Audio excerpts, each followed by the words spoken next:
Sudhir sir का ना वो नहीं था, ऑडियो नहीं चल रहा Sound था. issue, yeah. But he had written that we will be live at 3.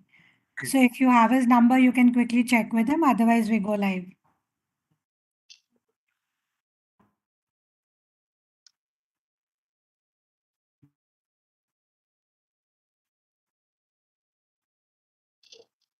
Good afternoon, everyone. Good A very afternoon. good afternoon. A very warm welcome to this highly anticipated series of webinars on SQAAF. I am Dipanshu, a Assistant Secretary CBSE, and I feel incredibly privileged to your host today's event. We have gathered here for an exciting and informative sessions focused on SQAAF. In the last session, our resource persons talked about the infrastructure. That is very good domain in the SQAAF. In the series of webinar on SQAAF, today we will talk about the next domain under SQAAF, that is human resources. I am thrilled to see such a diverse and enthusiastic audience ready to engage in meaningful discussions. Before we delve into the heart of our webinar, I would like to take a moment to extend a special invitation to our distinguished guests and resource persons who have graciously accepted our call to share their expertise and insights us today. Today, we are honored to have with us Joint Secretary Affiliation CBSE, Mrs. Dharni Arun, the visionary leader whose guidance and support have made this event possible. So I would like to invite JS ma'am to address the webinar. Dharni Thank ma'am. you so much, Dipanshu. Yes. Good to see you through this platform because I never got to meet you, but I'm happy that you are here, part of CBSE family. And I extend my warm welcome to all the participants present here. And I'd like to say that CBSE, as far as CBSE is concerned, affiliation unit is the first entry point for all the schools. Whichever school comes to us for the first time, we are the entry point. We are the face of CBSE for granting affiliation or extending affiliation or upgrading the schools from secondary level to senior secondary level, from middle class level to secondary level, and whatever the case may be. And of course, there are many schools which comes to us from other boards, that is under the category of switchover of schools from state boards or other boards to CBSE board. So as far as the topic is concerned, school quality assessment and assurance framework, I'd like to bring to all of your notice that this infrastructure part and human resource part has been laid emphasis on. And these days, there are many forums through which schools can be schools can be made to explain what our requirements are. First of all, at the outset, I'd like to say that with the coming up of NEP and its implementation has taken in the last 3 years, a lot of deliberations have taken place with regard to the infrastructure part of schools. What is expected from the school is about the infrastructure to make it inclusive, friendly, to ensure that the schools are a place for joy and enjoyment for all the students, and even making it safe for the students, and the expectations of the parents are fulfilled. So accordingly, there are a lot of elements that has been introduced by way of intervention of technology and use of technology, especially in the post-COVID era. So gone are those days where teachers are given a chance to speak and then students are learning. It's now an era where we have to harp upon inclusivity and then joyful learning, and of course, in addition to that, one must have ensure that the overall development of the students take place, and a lot of expectations are upon the teachers and the school leaders. So coming to the infrastructure part, whatever new schools which comes to us for affiliation, there are various means to check whether the parameters of affiliation bylaws are fulfilled. Year to year, we have made a lot of changes in the SARAS manual also. SARAS is one portal where the schools can apply for affiliation. So recently, the application for the next year has started. That is for the session 24-25, where we have launched the application, and the schools which are desirous of joining part of CBSE affiliation, they have all applied. So as many as we in CBSE get approximately 2,000 fresh schools which comes to us for seeking affiliation every year. So this year also we have laid down a lot of emphasis on the infrastructure part, and also the overall learning should be given utmost importance. The schools are safe for students, and even each and every nook and corner of its infrastructure has been taken care of. I'd like to inform all the viewers present here that the infrastructure means, what does it mean? Because I've been using this word for quite some time in the present webinar. So infrastructure means right from the entry. That is, we have to see that the railings are properly installed. The CWSN child has easy access for entry into the school. And then each and every floor of the school should have proper toilet facilities, and then entry to the classroom, and also the playground. Everything should have cater to each and every student of the school. So there is a circular given in the CBSE Saras portal, that is dated 24th of March 23, where details regarding the school quality assessment and assurance framework has been laid down. So what are the important things to integrate? First of all, those schools which are already affiliated are given affiliation up to a particular period. So say, for example, those schools whose affiliation is up to 31st of March 2024, they are supposed to apply 1 year prior. That is what is stated in the affiliation bylaws. So in the affiliation bylaws, the schools which apply for affiliation, extension of affiliation, they have to go through the process of SQAA. That is, we are trying to integrate SQAA framework with the present schools, and it is also those schools which is applying for extension are supposed to go through this process, but it is also optional. Schools can also, otherwise also, whose affiliation is not due, they can also go through the process of this SQAA, and this process has to be completed. Everything is online, so the schools can always make use of the the process involved. We have given in a pictographical manner how to apply for it, and it's very easy, and it can be, and we are I hope that the schools are able to complete the process. So what are the modalities? The process for getting fresh affiliation switchover, they have to complete the process when the application comes to an end. Then undertaking of self-assessment has to be done by the schools. Then what are the guidelines? That those guidelines are given in Annexure B of the said circular, the circular dated 24th of March 23. And then those schools which are desirous of getting the self-assessment can also participate, and then they can undertake the self-assessment process in the when the service portal is open. So the basic objective is to self-assess themselves with an emphasis on reflection and identification of gaps, and design plans for improving their system and process, and then create and sustain a learning culture that supports continued development. And a lot of emphasis has also been laid on the human resource aspect. The schools can continuously update and enrich, send their teachers for various training workshops, so that the teaching learning process is ongoing, continuous, joyful, and stress-free.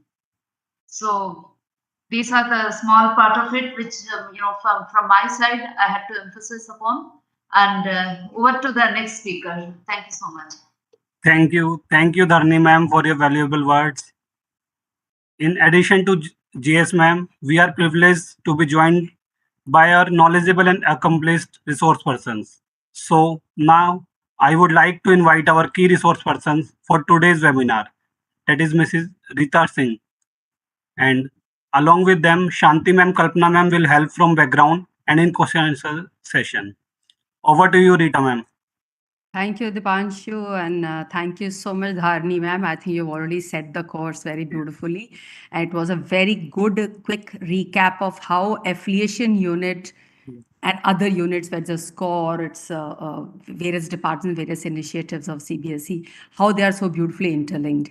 And as we try to get the SCORE, the entire framework, the entire awareness program of 13 sessions, as we try to bring it on for the entire, not just the CBSE schools and all the schools, since we all know that CBSE is the standard setting authority for the entire India.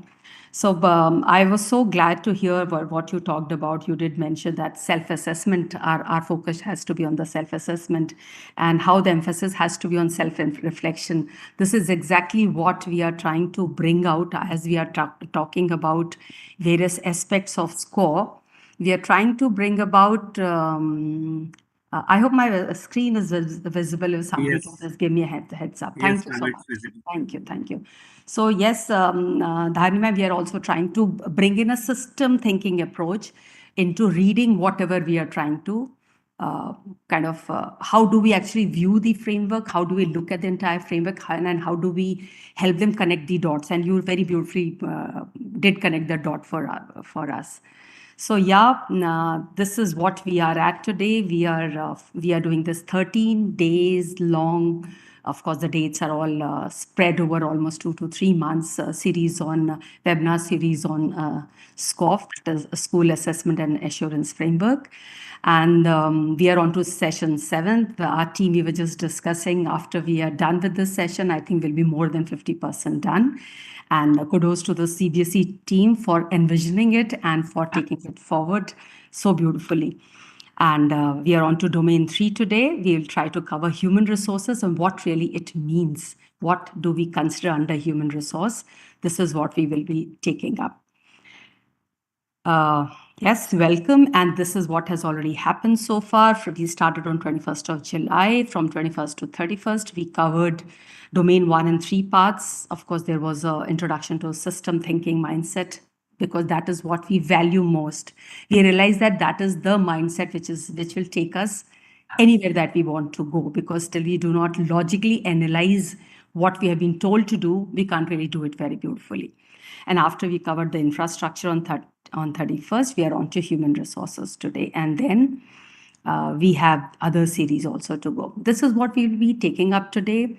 Of course, the entire overview of domain 3 would be taken up. We will try to cover whatever has been taken up in SQAAF, and what has been the anatomy of framework, as in how it was, on what principles was it built up. A quick recap on that.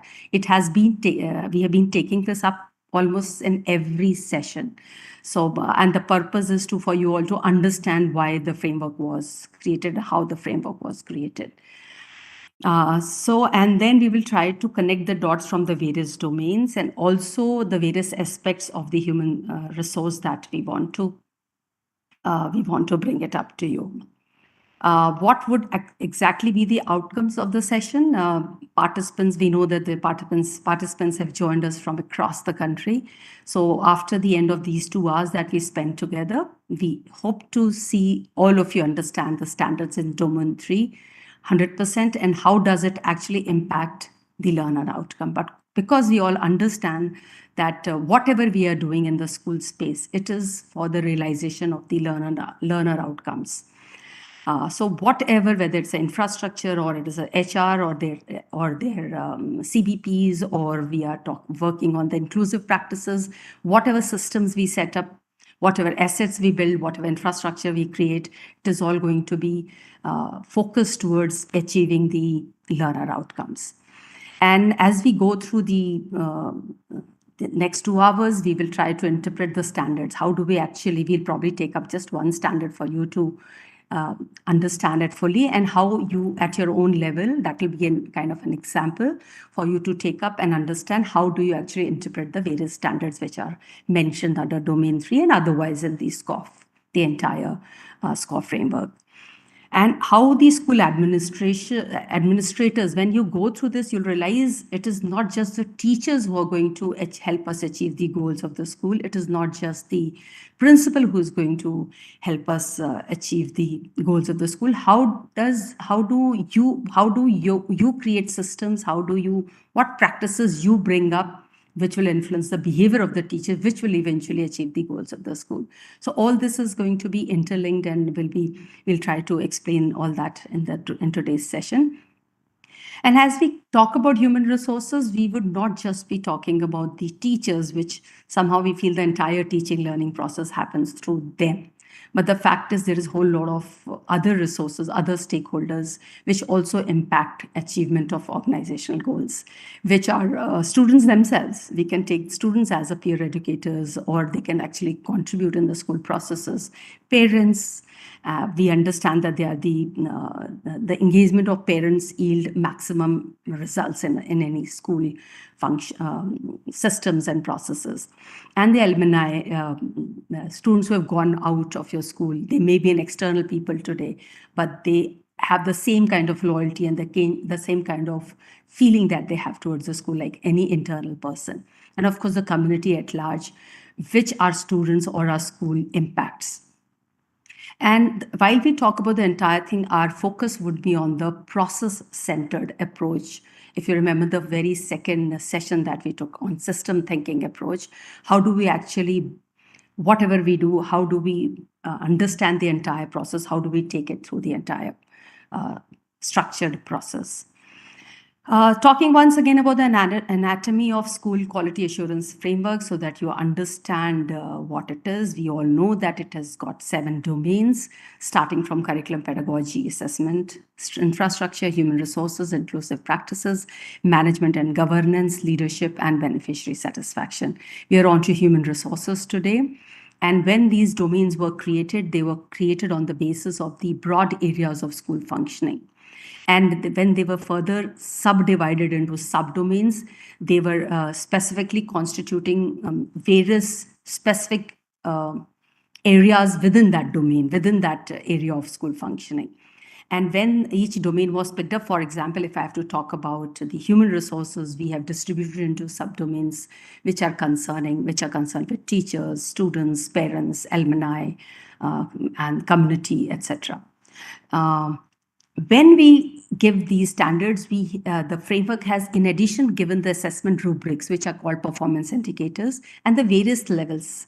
How do you assess in the process of system, in the process or in the entire system framework? Where do you put yourself? It gives you a reflection time. It teaches you how to carry out the self-reflection and self-assessment.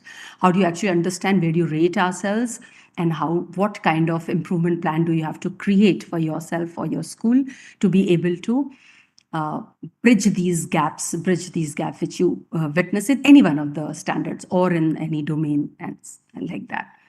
So the guiding principles of the policy are going to be behind each standards are going to be according to which is the domain that we are talking about in the school system. These are the 4 levels that we have already talked about. There are 4 levels in which when you go through those performance indicators, you realize in which level are you kind of at present, and then you work out your future plans according to that.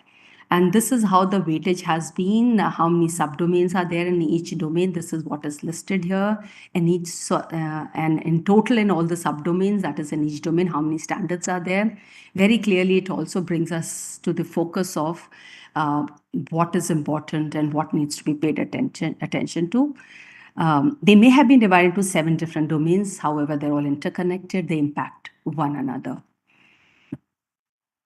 Let me just pick up the word human resources, and I have tried to pick up certain definitions from the web, and let's give one another, say about 30 seconds to read what's written here. And after you have gone through it, I would want you all to put it in the chat box. Which one do you think is human resource? Is it the first one or the second one or the third one or the fourth or probably all? Is it simply the collective group of people who work for an organization? Or is it just that department which deals with the hiring, administration, and training of staff, which is, if I look at the corporate world, this is a typical definition of an HR department. It is that department which deals with hiring, administration, training of staff. Are we just that in the school space? You need to give a thought to that. Third definition that I picked up was a personnel of an organization which is regarded as significant asset in terms of skills and abilities. So all those people who are there in an organization which possess significant asset in terms of skills and abilities will be like a resource for that organization in the form of human. It could be teachers if you're talking about scholastic areas or the teaching learning processes, etc. It could be housekeeping staff who's supposed to have that skill of keeping the school space clean, the infrastructure clean. It could be just about anybody. Coming to the fourth definition, which says the persons who influence the activities of an organization and are found useful in achieving organizational goals. So I understand these are the people who impact an organization or get impacted by the organization. So they are useful for achieving organizational goals, or of course, when the organization achieves its organizational goals, they are also a beneficiary of that. So I am not in position to technologically in position to see your comments, but I am. If I have to give it a look, I think Rita ma'am, quite a number of them are saying 4, option 4. Okay, wonderful. 4 is what I will like to believe. And what about other 3? Can I just kind of ignore them? I think all 4 in totality actually explains to us what human resources, but very correctly pointed out by most of you, it is the 4th which actually brings out the essence of what human resource. There is one Mrs. Monica who says the 1st and the 4th. I take that point, Monica. Thank you. So wonderful. Coming to the next, I would say I call for, because we do have an HR department, whether it is in the form of personal secretary or it is in the form of HMs. We do have people who actually hire, administrate, or train the staff. So if you look at this specifically in the school space, all 4 matters. Yes, very rightly pointed, the last one is most important for us to understand. So when I look at this, when I say that all the people around me, whether it's parent or student, not just the teachers, the leadership, the management, the alumni, the community, if they're all going to make a difference in reaching the organizational goals, will I call HR just a resource? Or can I have endless possibilities? Can I have multiple ways in which they can actually contribute to the organizational goals? If I look at the teachers only, and if I have to look at the entire human resource, teachers, how are they recruited? How are they inducted? How do we keep them in the school happy, contented, feeling good about themselves, that they're able to contribute? Are they valued? Are they respected? Are our policy actually looking into the health and well-being of the teachers as well? Are our HR policies little pro teachers, as in all their health perspectives has been looked into, their teaching hours have been looked into, all those things? How are the mentoring programs listed in the school? What kind of, how do they really work on? Yes, appraisal system may be in place, but is it developmental in nature? Are they trying to, when the appraisal happens, your mentors or when your seniors or your supervisors, are they actually creating intervention points? Are they really looking at the gaps and talking about it and trying to fill it up through the mentoring programs? How do we actually, is the attrition rate too much amongst the teachers? Does it tell me to look into how do I retain my teachers? What kind of retention strategies are there available in the policy? All these give us a thought of how do we look at our teachers? Are we, when we're looking at the teachers and the domains of the teachers, are we only looking at the cognitive, or are we at the time of, say, recruitment, looking into the affective psychomotor domains as well, besides the cognitive? It is one, I hope I can, I am not able to expand it somehow. I decided to, but I'm not able to open that for now. It's a very beautiful infographics which talks about. We have been talking about KSA with respect to the learners so many times when we when we did the sessions on curriculum and pedagogy, assessment, etc. We kept talking about this. These were the three words which we kept talking about and we kept reinforcing upon. And is it important for a teacher to possess all these three things as well? This is very important when we are looking into a teacher. So many times after a recruitment interview, we come back and hear from an HM and say that, ma'am, it seems that she has a whole lot of knowledge of physics.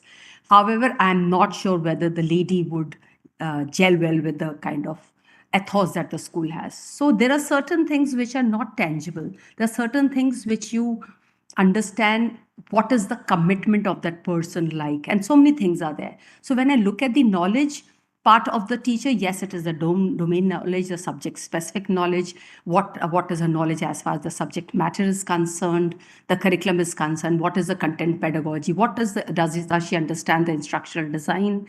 These are the core competencies when I look at the processes of the knowledge transfer from the teacher to the taught. Does she has a good language, is she a good communicator and things like that? That comes under the skills. Is she adaptive? Does she have adaptive expertise? Can she change her roles according to what is in her hand? Does she go according to the learner she has to handle? Is she able to do little reflection? Is she able to diagnose the issues which are coming up within the transaction within the classroom, or with respect to a student? Is she able to gauge all that? Is she good at inquiry? Is she good at observation, listening, questioning, analysis? So is she able to, we have all understood that whenever there is a learning that a child has to acquire or go through, there is always a scaffolding between the prior knowledge to the new knowledge. Is she able to model, explain, provide feedback, and actually create that scaffolding through her curriculum design and instruction that she carries out? So these are the knowledge and skills. Then comes the, if you look at the image out here, it talks about dispositions. It is nothing but the attitudes. So are her attitudes or his attitudes right? Does she have a sense of efficacy? Does she have commitment to equity? Does she understand that there are no biases in her mind? Is there a culture competence? She takes all the culture differences, and addresses the situation according to that. What is her social emotional capacity? So when we are actually recruiting the teachers, all these three aspects, all these three domains have to be very carefully looked into and very carefully seen that a new person is actually possesses all these. Now, while we are at it, coming back to the old, if I can, sorry. I need to go back. Coming back to this last image, while recruiting, we go through the entire assessment of the person and we pick up person according to what the school needs. And when we are doing it, of course, we need to see the people who are going to recruit. Do they have their recruitment, the guidelines for the recruitment of staff? Is it available in our policies? We'll have to look into whether the school actually is employing qualified and competent staff, and how do we check the competence? We have already talked about the KSA for the teachers, and what are the background checks that we carry out? What are we really maintaining a teacher register and service books of all the categories of staff? This is when the recruitment is carried out. We need to look into what the teacher is like. We also need to look into whether when the teacher is being picked up by whichever committee, do they have clear instructions or clear guidelines? How will they actually recruit the teachers? After they have done, is the personal file, is the service register, of all the categories of staff, is it available? Is it put in place? Is it there in the department? And after they have recruited, are we actually looking at these criteria, these KSA domains are we actually assessing our teachers according to that? Are we grooming our teachers according to that? Are we grooming our staff on these lines? Are we paying attention to our training, etc., also, which looks into these aspects? We have said that the health and well-being of teachers seems to be most important while after they have been recruited. Of course, induction program, we will talk about induction program later. When we are allotting them the teaching hours, is it balanced? Are we giving them enough time for the research and lesson preparation? Because we really want our students, our teachers, to be preparing their lessons well. They would be targeting on the learner outcomes, and actually design their instructional design has to be very apt. When we look at the leave policy, how is it? Is the medical leave included in that? Do we have, I will be showcasing one exemplar today. And I was so happy to see one of the schools have already brought in a work from home policy within their own policies. So what it tells us is, are you progressive enough? Are you going ahead with the time? Are you revising your policies and your SOPs according to what is in store for them according to the changing times? Is the salary commensurate to the work that the teacher is doing, the capability that the teacher has, the qualification that the teacher has? Are we looking into all those things? Once they are in school, do we have good infrastructure support for them? Do we have staff from other facilities, whether it's a canteen services or a water provision or whatever you want to, clean washrooms, etc.? Are we looking into that? Are we valuing our teachers? Are we making them feel valued? Are they respected by everybody? Not just the teachers, since I'm covering the teachers part. Whatever we talk about with respect to teachers, we have to put that in place for the entire staff. Is our housekeeping staff respected? Is he paid? Is a trust shown to our drivers and conductors and things like that? So we need to look into the big picture. The entire environment has to be very, very non-threatening, totally non-threatening. That is when a teacher or a staff or a group D or a housekeeper or a driver will be comfortable in the setup that they are in. So yes, appraisals are important, not just to track the progress of a teacher, not just to track whether the teacher is doing well or not doing well, or contributed enough according to the KRA, the key result areas that was set up for the teacher, the entire roles and responsibilities that were defined for the staff who you recruited.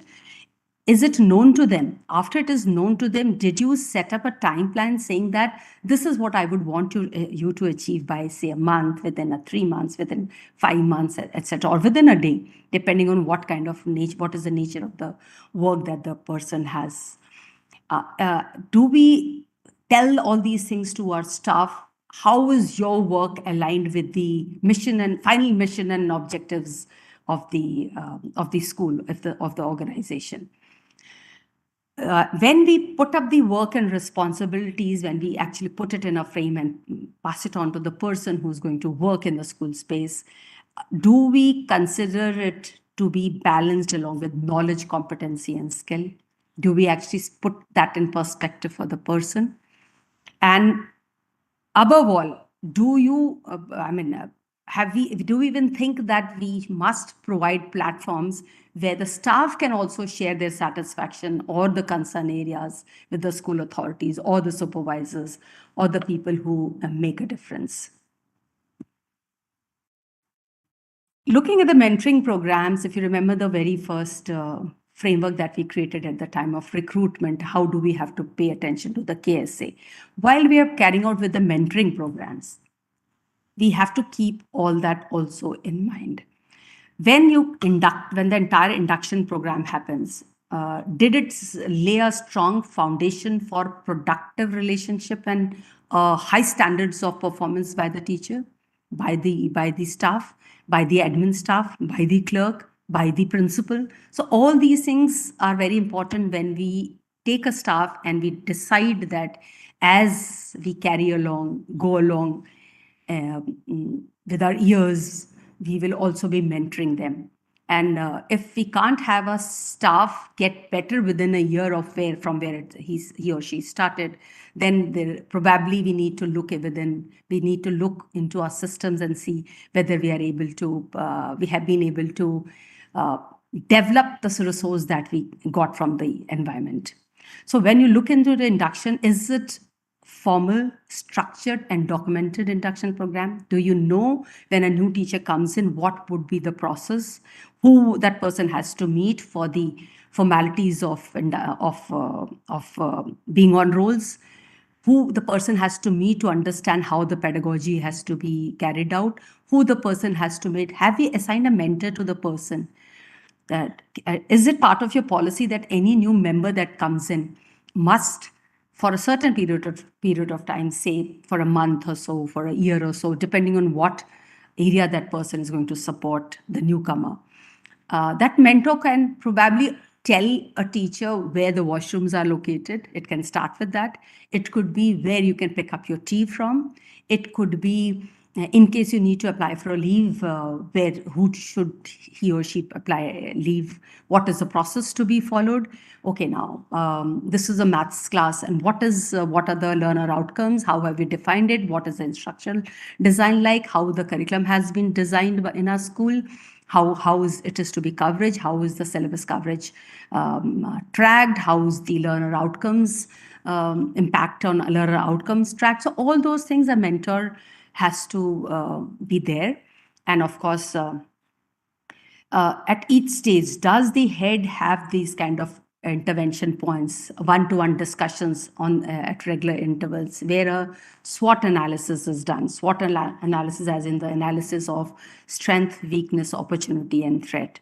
What are the strengths where a staff can build upon, where a person can see an opportunity? What do you think is red flag areas where we can kind of take as challenge? And to be able to do that, do we have a regular feedback and feed forward? I remember one of the sessions, somebody said, ma'am, what's the difference between feedback and feed forward? When we are mentoring a person, when we are reflecting upon somebody's practices, or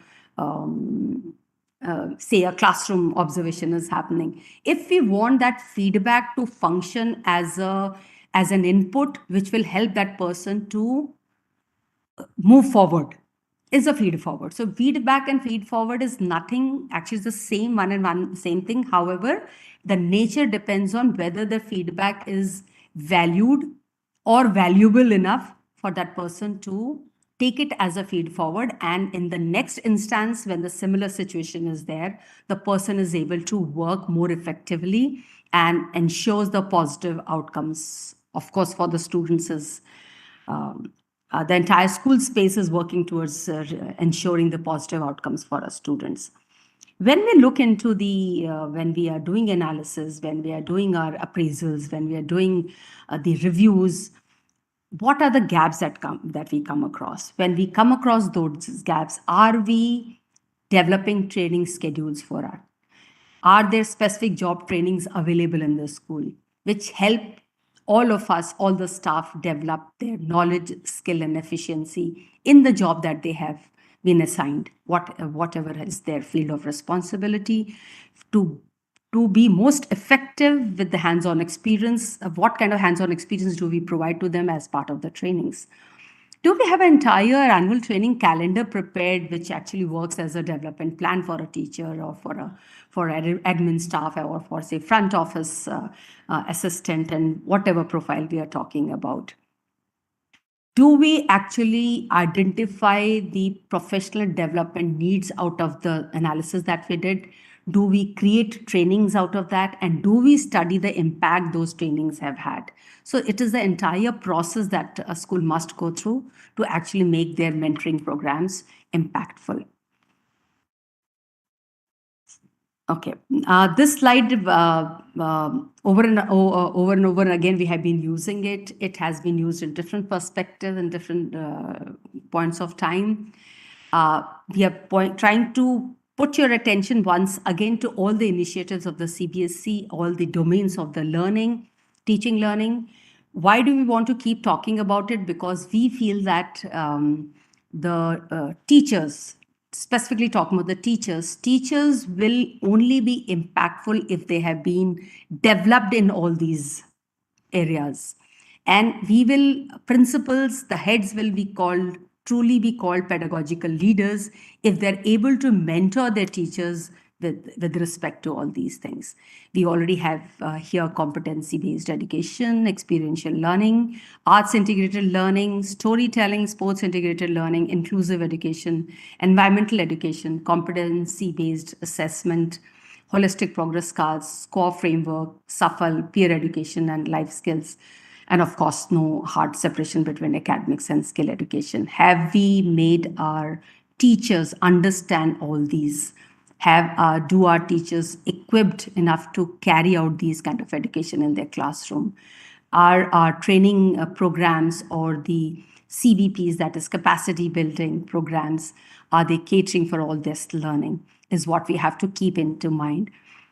Very often at the time of recruitment, we are definitely asking our new recruits or new prospective teachers whether they know these terms, etc.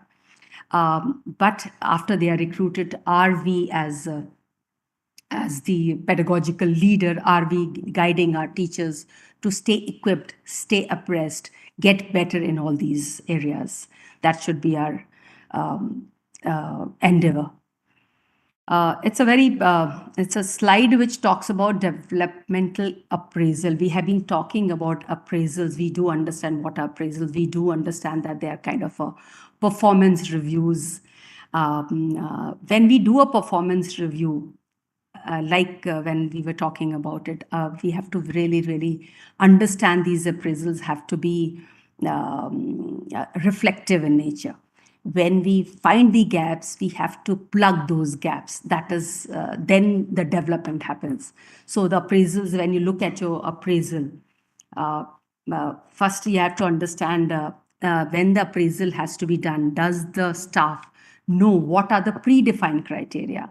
Is it really told to the staff well in advance? It can be told if we know what are the KRAs given, what are the KRAs as in key result areas given to the staff, what was the roles and responsibilities, did it come to the staff in the form of a booklet with a clear instructions, this is what we are expecting from you. And if the school has very clearly defined what is expected from the staff would know when the appraisal happens, it would happen on these predefined criteria. So, while we are doing it, are we just doing it at the end of a year and giving that kind of a report card to the person? Or is it actually, are there lots of feedback and feed forward mechanism built in? Are there lots of intervention points in between? Are there any one-to-one meetings planned for it? If yes, what is the frequency of that?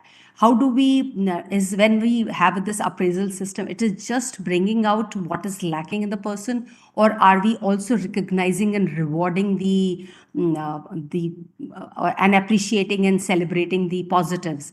Are we rewarding for the effective teaching? Are we rewarding for good classroom management for a teacher?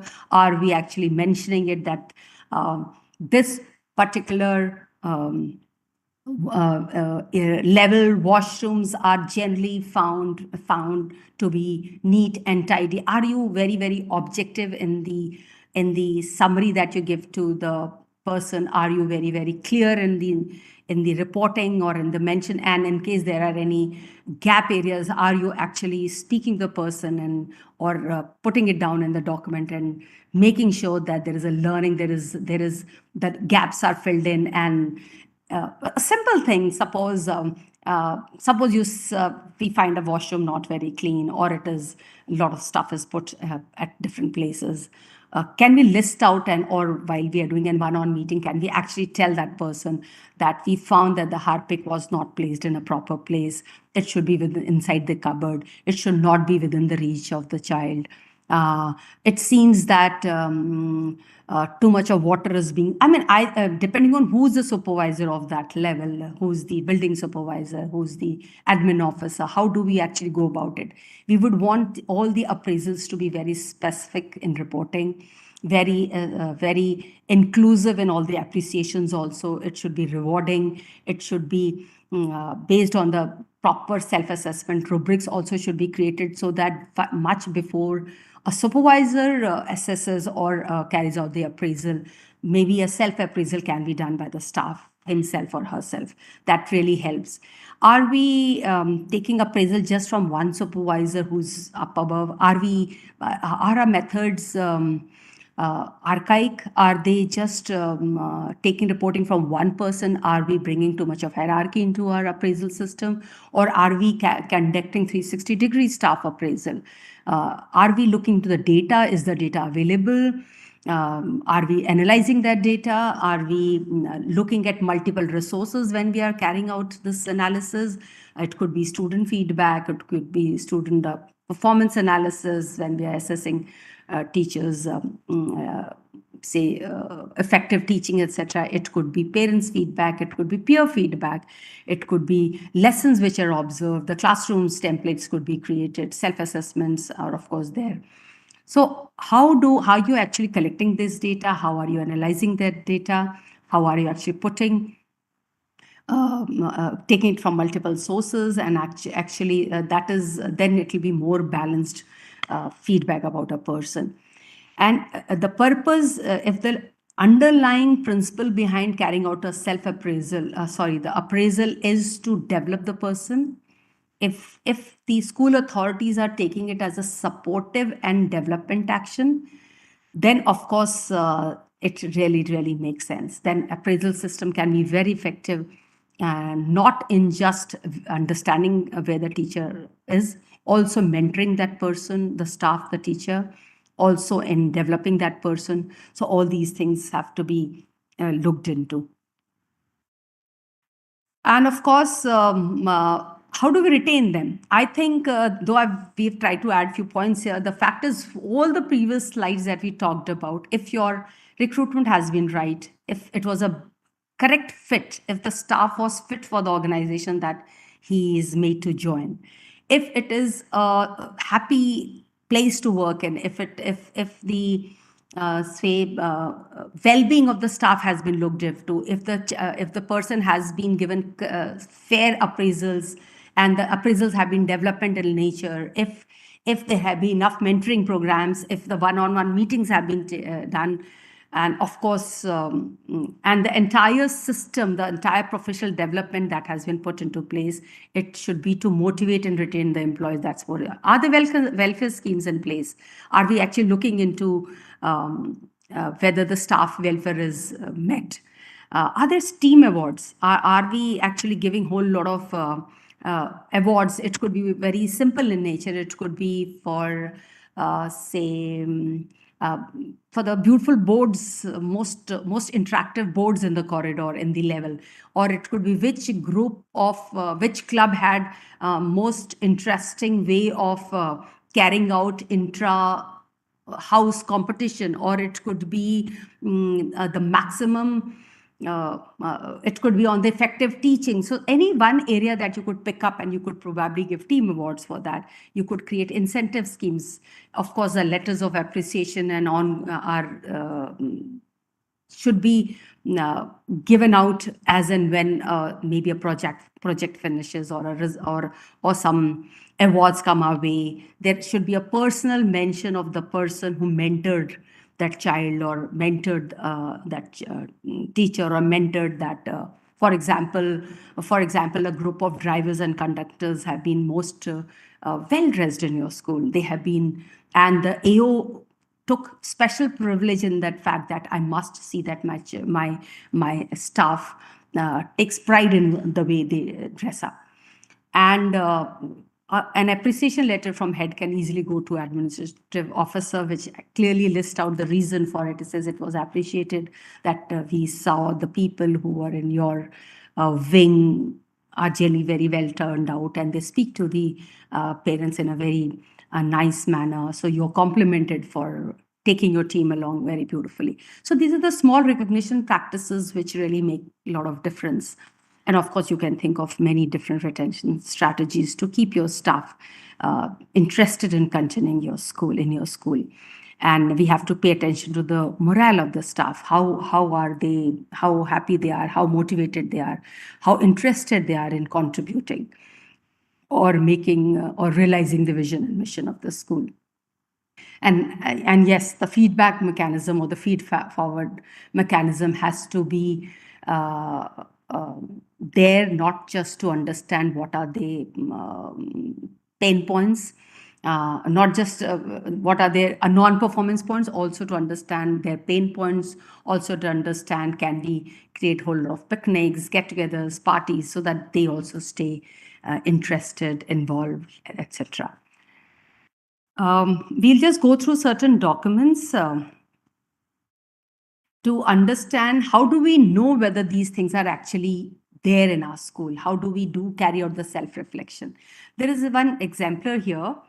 It's been pulled out from HR policy of one of the schools, and it talks about how the annual appraisals would happen. We'll just go through that. I think you can read it yourself if you can, otherwise I'll read it aloud. It says that annual appraisals will follow academic year cycle. So that means from April to March. And of course, internal timelines can be decided by the internal departments. And when the appropriate timelines are created, that must be passed on to the staff and much prior to the evaluation process. That means not just the criteria, predefined criteria that must be told to the person who's being evaluated, whose appraisal will be carried out. They also need to be given the clear internal timeline. What is the phase in which they will be kind of after how many months, say after 1 month, we are going to have one-on-one meeting. After 2 months, we'll have a written report given to you and things like that. So a clear process must be told to the staff. There must be, of course, when the intervention points are there, when one-to-one meetings are there, there can be a whole lot of chit-chat in that conversation, but the gist of it, the point to be carried forward, the feed forward must be given in the written form also to the person, so that that becomes like a guiding principle for person to improve further. So when these supervisors, it could be HODs when you're trying to get into the academic supervision, or HMs if you're looking into the administrative things as well, when they actually carry out, what is the cycle that they're going to follow in their respective department. It is suggested here that the academic year cycle be split into 2 review cycles, and the goal setting should be completed within the first month. Suppose a person has taken up classes as a maths teacher of 6th, 7th, 8th. In the month of April itself, a goal setting should be given to the person, and there should be KRS must be shared. And after that, the performance appraisal, when it has to be reviewed and finalized, and it is very clearly mentioned here that by 30th September of the academic year or the 31st March of the subsequent calendar year, that is the last day of the session. So these are the 2 dates by which the appraisal must finish.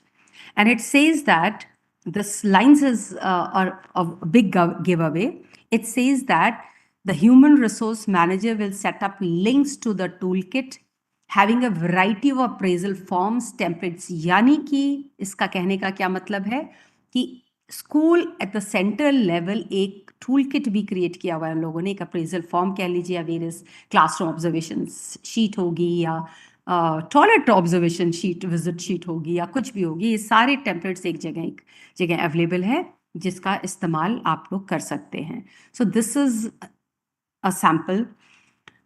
Now there are other evidences or other documents which tell us that probably little more is being whether the mentoring programs of the teachers are being taken care of, are being paid attention to or not. This is from a teacher's diary.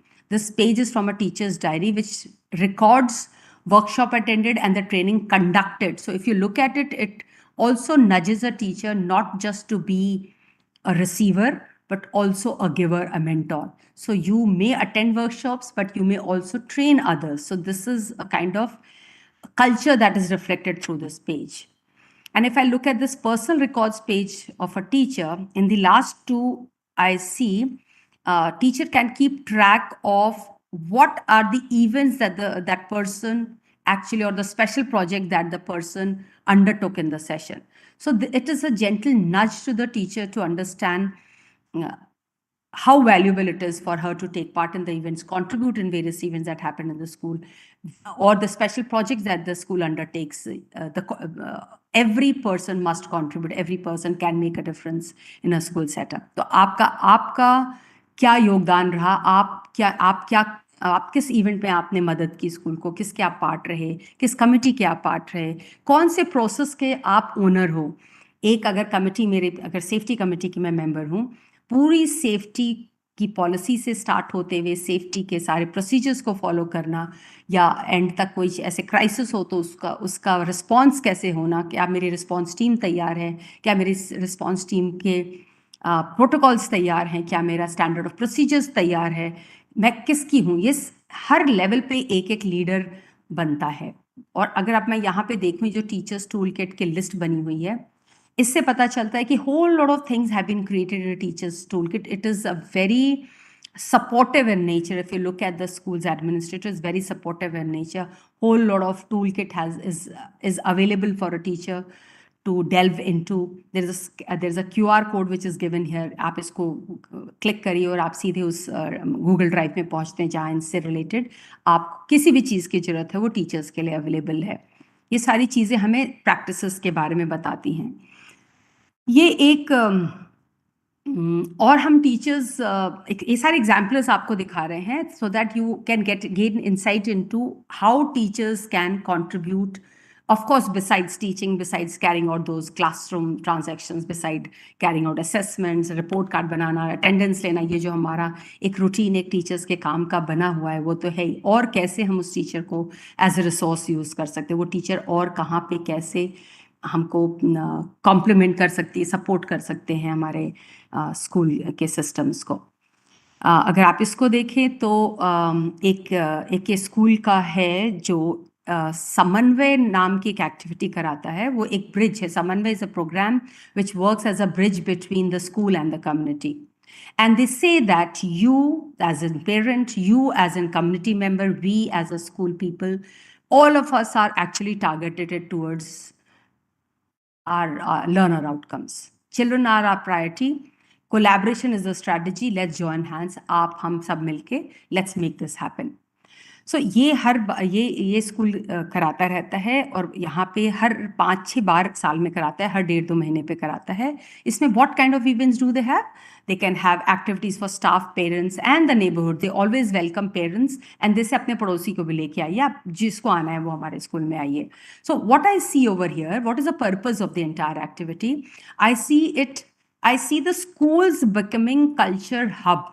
I remember in our younger days, or rather I would say in our parents' times, mandir, masjid, gurdwara, all these religious places or the common Ramlila grounds and these kind of places used to be a culture hub. And if you look at, I don't know how many of you could read the draft of NEP when it was not just 200 pages, it was 600 page long. And it talked about schools turning into culture hub.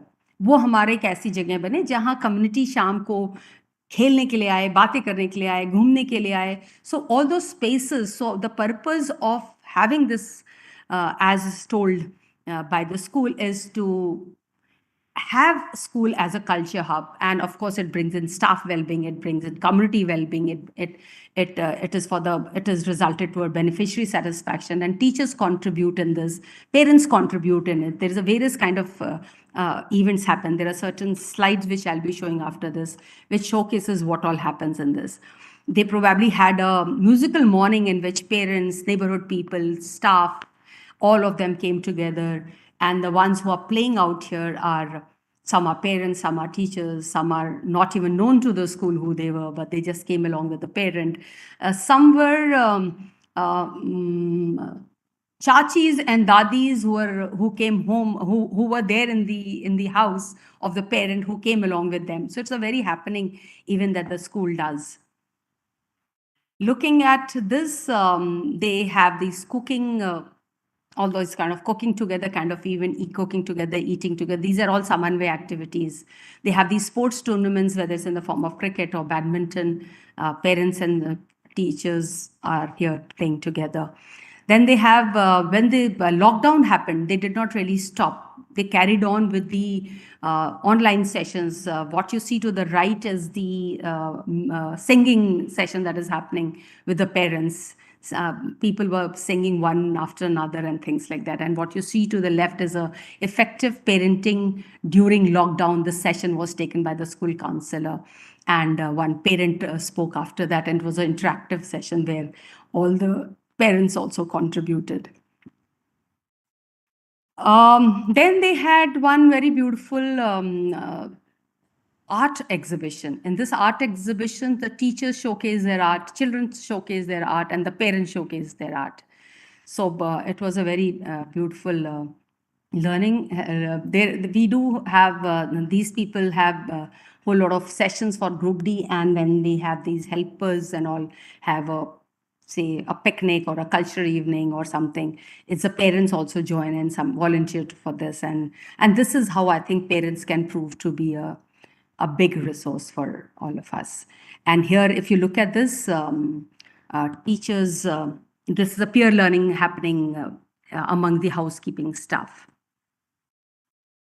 We did talk about teachers, and we do understand teachers' contribution. We do understand that without teachers, teachers are the biggest resource as we are. But can students also become a resource for the school? Of course, we have been talking about students contributing, engaging, being present in various events, engaging themselves in various activities, being totally participative and things like that. But does it stop there? Can the student engagement start from just bare fundamental to actually help school achieve its outcomes? How can we actually create an atmosphere of empowerment? Can the students also contribute to the school improvement? Of course, when we look at the students being our resource, a very big resource, we have to look into the health and well-being of them. We have to see how happy they are. How's the happiness index of theirs? Are they valued and respected? This is valuing our students, making them feel valued so that their contribution is also there, and it is a two-way process. And there is a whole lot of what do I say? A two-way communication happens, two-way hand-holding happens, and both gain from one another. To be able to hear what schools, the students say, to be able to understand their suggestions. Do we have a good, effective suggestion management system in place? Are we taking ideas from students? Are we limiting our ideas to the say student council? क्या हम सिर्फ student council से बात कर रहे हैं, या कोई और हमने mechanisms ऐसी जगह पे रखे हैं जहाँ से हमारा communication पूरा हो? क्या हर स्टूडेंट जानता है कि मुझे अगर एग्जामिनेशन से रिलेटेड कोई बात करनी है तो मुझे किसको मिलना है? अगर मुझे स्कूल कैंटीन से रिलेटेड कोई बात करनी है तो मुझे किससे मिलना है? मुझे अगर तो ये क्या चीज़ें सारी ये क्या समझ रहे हैं हम लोग? क्या इसको हमने स्टूडेंट को के लिए अपॉर्चुनिटीज़ ऐसी बनाई हैं, प्लेटफॉर्म्स ऐसे बनाए हैं जहां वो अपनी बातें रख सकें ताकि उनको हम एज अ रिसोर्स यूज़ कर सकें. After all, if somebody is helping us identify the gaps, if somebody is helping us appreciate the good things that we have or reinforce, provide positive reinforcements to us, probably they are a resource for us. And does it stop there? Does the students' engagement stop there? Are we looking at them to actually bring in improvements in school policies, in the school systems, in the school procedures? Are they providing any insights at their end? Are they I know I have seen certain schools where they do take feedback from the students on how the teacher teaches. They do have this feedback system mechanism in place. But do we stop there? Can we ask them this, where do you think we can get better? Do you think we can bring in little changes over here? Do you think we need to get an external, say, tutor for this particular topic? Do you think we need to? So are there any mechanisms in place where you're looking at the feedback from them? And when we are doing it, we have a huge resource in form of students. Can those competencies and abilities of, say, senior student can they be used for the meaningful inputs to the juniors? Can they actually hold hand? So when we look at the entire performance indicators which are listed in the SCOAAF framework, when you look at it, you will realize that there is a entire gamut in which you can probably take insights from students on, and there is which will really help schools. So there are certain supporting documents. We will just try to show you few for you to understand how students can really be taken as resource. We look at a student here who is involved in peer teaching session, which very many of you carry out. What I see over here are the students. This school has a twinning program going on with a disadvantaged neighborhood school. And this school carries out a weekly visit to the school where the students become the tutors. They are the ones who are kind of helping these students meet their learning outcomes. Now, what do these children gain? There is a system of community outreach, and there are a whole lot of domains under which these students can gain credit points or brownie points. इनको यहाँ पे सर्व करने का, suppose 1 घंटे की class ली, उसके बदले कुछ credit point, there is a system पूरा बना हुआ है जिसके बेसिस पे इनके क्रेडिट पॉइंट्स ऐड होते रहते हैं कि हाँ, इस बच्चे ने या इस टीचर ने या इस पेरेंट ने यहाँ पे अपने मैनली आवर्स दिए, 1 घंटे का आवर दिया एक उन बच्चों को ऊपर उठाने के लिए जिनको शायद उतनी अच्छी पढ़ाई लिखाई का एक्सपोजर नहीं था. Looking at this, if you let's see what picture does this picture tell.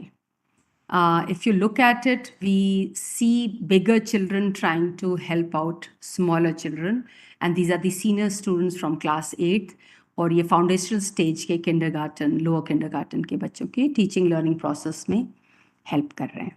So if you, these are the few examples which showcase how students can actually be a resource to the school. Coming to the parents, yes, we all understand that parents are the partners in education. After all, जो भी बच्चे हमारे school में हैं, अगर residential school है तो शायद पूरे टाइम, फिर भी वो समर वेकेशंस में घर जाते हैं. अगर ये डे स्कूल है तो अगर आपके 24 घंटे आपके पास हैं तो 8 घंटा अगर हम उसके स्लीपिंग आवर्स बच्चे का निकाल दें तो 6 से 8 घंटा वो आपके पास रहता है, 6 से 8 घंटा वो पेरेंट्स के पास रहता है. और where the teachers or the school finishes and passes on to the parents, and when the parents takes and next morning passes the children back to the school, ये साइकिल जो हमारी चल रही है वो हम क्लियर है इसको देखते हुए कि हमारे सबसे बड़े पार्टनर एजुकेशन में पेरेंट्स हो सकते हैं. क्या सिर्फ उनको अपने में एंगेज करने से क्या हम अपना अचीव कर लेंगे, सारा इम्पैक्ट कर पाएंगे लर्नर आउटकम्स को? क्या पेरेंट्स सिर्फ घर में बिठा के पढ़ा लें एक्स्ट्रा, उससे अचीव कर पाएंगे? क्या वो होमवर्क कंप्लीट करा ले घर में, उससे हम अचीव कर पाएंगे? Is that enough? या उनको हम चले एक स्टेप और आगे चलते हैं, उनको हम बुलाना शुरू करते हैं अपने इवेंट्स में, उनको हम पीटीएम बहुत सारे मोर ऑफन करते हैं, ये सारा चीज़ें करते हैं. Is that enough? सो ये वाला जो आपका स्टैंडर्ड है, ये वाला जो आप परफॉर्मेंस इंडिकेटर्स इस particular respect with respect to this standard, if you will look into it, you will realize parents का रोल एक बहुत बड़ा हो सकता है, बहुत ज़्यादा हो सकता है. lot of stuff can be actually added in this. क्या हम अगर अपने स्कूल के सिस्टम्स को देखें, are there enough capacity building programs for parents? I am not talking about आप उनको साथ स्टूडेंट्स के साथ उनको भी कैपेसिटी बिल्डिंग करना शुरू कर दीजिए, टीचर्स के साथ उनकी भी करने दीजिए. नहीं, what I am trying to say is, suppose we are going to bring in a new assessment policy. Did we bother to actually have a session for the parents also, so that they are in partnership with you, they really understand your thought process, they really understand the changes that you brought into the school processes, why the evaluation system has changed, what is exactly this portfolio, what exactly this, how will my child be marked on the basis of, what are the rubrics, what is, so certain sessions for the parents are going to be very helpful. Now, can we have parents also give these sessions? Can we invite parents to give certain things to us? Can we use them as resource to do certain sessions for us, for our students, for our say housekeeping, for our maybe I know one of the schools which had one audit. There is a person who used to work in the audit department, and they decided to, they themselves volunteered and say, can we be part of the safety audit, and we will be able to set up better systems for you. And it was more than welcome. This kind of gesture was more than welcome.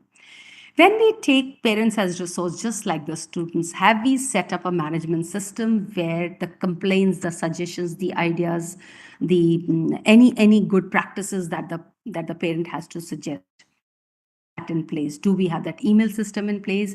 या हमने suggestion box लगाए हुए हैं, या हमने एक email ID रखा हुआ है कि इस पे आप भेजते रहिए, या हमने register छोड़ा हुआ है अपने reception पे?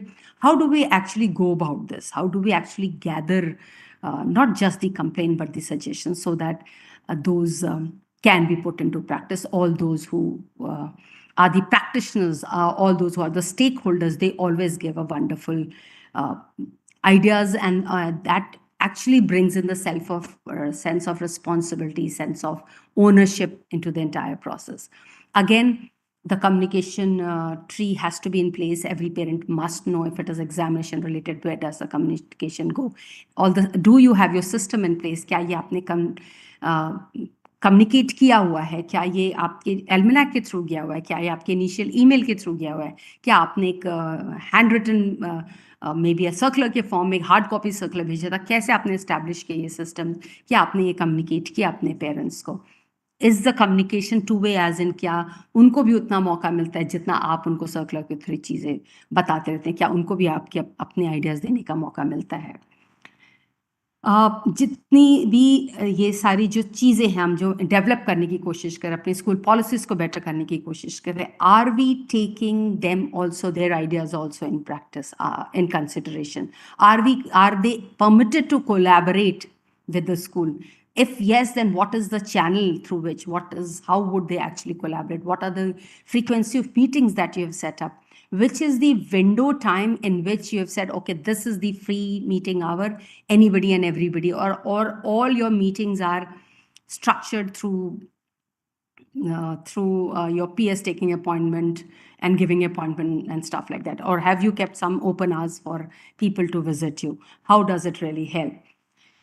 All the properties that you have, whether you have a library or you have, say, swimming pool, or you have your infrastructural things, or is it accessible to the parents? Are they utilizing it? Are they contributing to it? Is there a parent who can probably help out in, say, dancing classes of your school, or in the situation of a teacher not being available?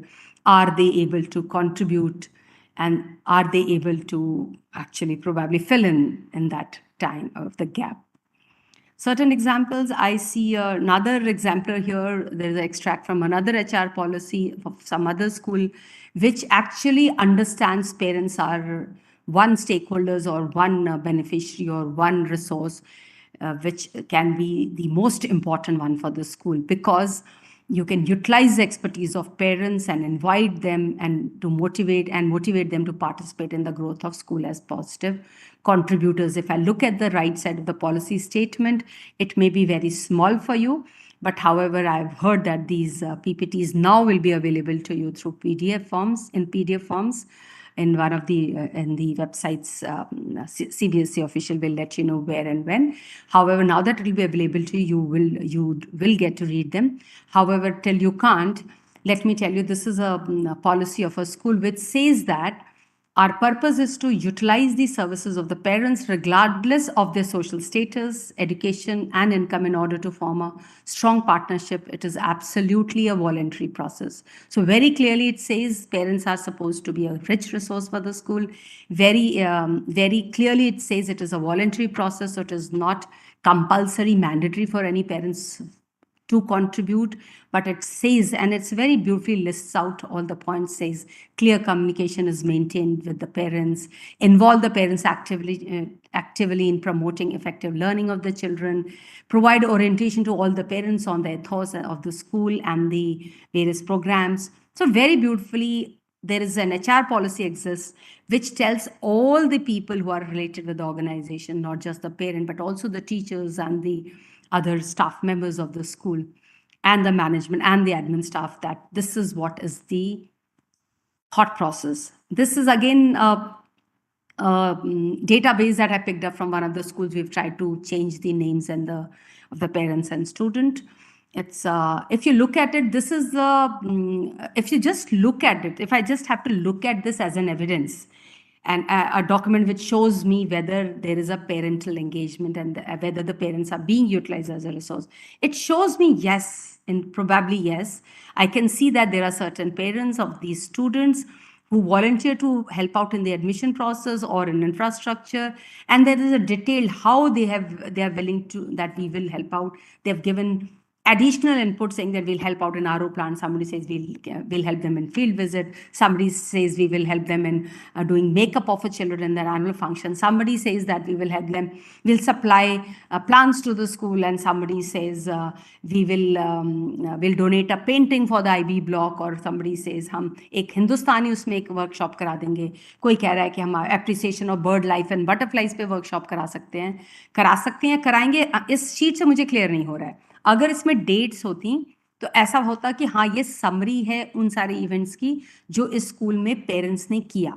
It seems that ये probably वो वाली summary है जब probably at the time of admission या in the times during the PTMs, parent teacher meets के time, या किसी भी क्लास टीचर इंटरेक्शन के टाइम, या हो सकता है कि गूगल फॉर्म के थ्रू पेरेंट्स से आप कहाँ कंट्रीब्यूट कर सकते हैं, वो वाली शीट है. थोड़े से इसमें और हमारा शायद क्लास भी हो सकता था स्टूडेंट का, और ये भी हो सकता था कि आप अगर ये करा सकते हैं तो ये किस क्लास के बच्चों के लिए सूटेबल है आपकी workshop. So it's a very beautiful evidence which tells us that there is a whole lot of parental involvement and parental contribution in this particular school. लेकिन थोड़ा सा एविडेंस थोड़ा सा और क्लियर हो सकता था. लुकिंग एट दिस पिक्चर, लग रहा है कि ये स्टूडेंट को कोई सिखा रहा है. This looks like tinkering lab. When I look at the description, I come to know, okay, so this is a parent conducting workshop for students of class 7th, and the topic is Arduino, जो tinkering lab में use होता है. Looking another slide which shows me that there is a parent who is conducting a workshop for a student of class 10th, and smart goals पे ये workshop कर रहे हैं ये parent. There's another one which sees that on the menstrual hygiene, the girls of classes 7 to 10 is being given a workshop. I can see another parent who's probably helped out in the industrial visit or the field trip for students of class 11th. If you look at the curriculum and the ideas that has been coming from CV have been talking about. They've been talking about various internship programs, etc. Also, so as I look at it, I can see that the probably the internship programs and industrial visits and field trips are being kind of organized by these parents of the school, and these are the students of class 11th who's probably gone to a industrial visit. And this slide shows us that there are CAs there would be CAs amongst the parents. क्या वो CA हमको आके, हमारे बच्चों को आके, क्या हमारे स्टूडेंट के बच्चों को, क्या क्लास 11th के बच्चों को कुछ सेंसिटाइजेशन, 11th के 12th के बच्चों को कुछ करियर गाइडेंस दे सकते हैं क्या? If you look at these are the beautiful evidences. I'm sure more information could have been added here. What exactly happened and what was the learning that came out of it? If you look at this, very beautifully during a Basant Panchami celebrations, parents are taking lead and they're teaching kite flying to the students. And it looks like a festival where the entire group of parents, teachers, students are there in the field. I see one of the letters here. There's a letter which has come from one of the parents to the school where he is extending help. He says, I am so-and-so of class so-and-so, 12th B. I submit a request with regards to the ongoing construction in school. And it really, really shows that whether it shows that there's an open door policy. Anybody and everybody is willing to extend their help, their ideas. It says that we got to know that school is going through certain renovation and repair works. If other than contractor, there is other third party technical support, then it's well. Otherwise, my father so-and-so would like to technically assist the renovations and development of the infrastructure of the school. He's qualified civil engineer and was involved in the past with the development of various school campuses, this. So, and they have given their phone number, and it shows that the parent volunteers are there, which are actually being used as a rich resource for schools development. Now, there is one set of people. We can go a little more. Okay, I'll come back to this. There is a certain set of people called alumni, your ex-students, your old students, who are today external resource. However, they behave like an internal resource. They are one set of people who think dearly, who think personally, who are as deeply involved as the internal people, whether they are internal teachers, it's current students, or current principal, or current staff. They are the ones who feel belonged forever. They are the ones who remember their alma mater all their while. How are they? Are they really serving as a resource? Have we set up those systems? Have we created an alumni association? Do we have that database where we know where our ex-students have gone? Is it in place? Are we calling them to our schools now and then? Is there a connectivity still with them? Do they feel belonged even today? When they come in, is it an open door for them even today? How does it work? How does the two-way communication work? How often do we meet them? That will probably build a kind of atmosphere. इन सब चीज़ों से ऐसा एक अंदर एलमनाए या आपके x students में वो भावनाएं आएंगी जिसमें वो चाहेंगे कि हम भी अपने स्कूल को किसी न किसी से तरह से कंट्रीब्यूट करें. There are sometimes there are certain parents who are probably, or ex-students who are probably in service now. They come back and give career guidance for that. There are sometimes they come back and they contribute in certain consultations, and we have seen people come back and even speak for not just the career guidance, for other motivational lectures also. They come and share their experiences in the school assemblies. So there are various ways that alumni can actually serve as the resource for the school. We see over here an ex-student who's taking coding sessions for the students of class 10th. Here, another alumnus who's taking a session coding only but for class 9th. If you look at this, there is a session which is happening on Scratch, which is a drag and drop kind of programming, and the person is helping out students of class 8th. Community. It somehow seems that they're not part of the school, but the fact is, if you look at your school, it is a sub part of your bigger community. You are in the environment where we have, say, shopping complex here, we have roads here, we have RWAs, we have colonies, we have got, say, picture hall, we have roads, we have traffic people, and so basically you are part of a big ecosystem. When you are a part of a big ecosystem, there is always a sense of wanting to contribute and being a very productive part of that subset, being a very productive subset of that bigger set.